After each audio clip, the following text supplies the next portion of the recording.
Because the problem with Manfred, as I see it, the objective problem with Manfred, is that you have to go crazy.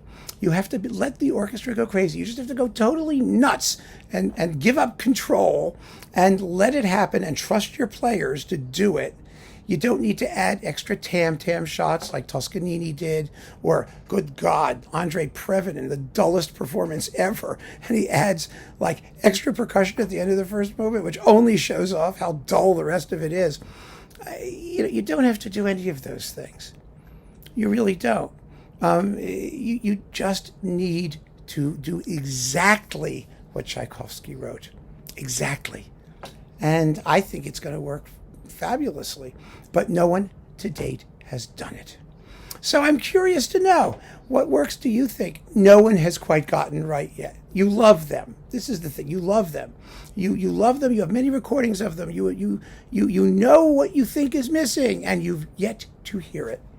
I'd be curious to get your opinion, and maybe we'll feature some of those works in future editions of this series, because I think it's a fun topic to talk about. It really gets into the nitty-gritty of what interpreters have to do and what the barriers are to realizing what seems so evident on the page. You know, when Tchaikovsky writes 5 Fs fortissimo, why don't they do it? Why?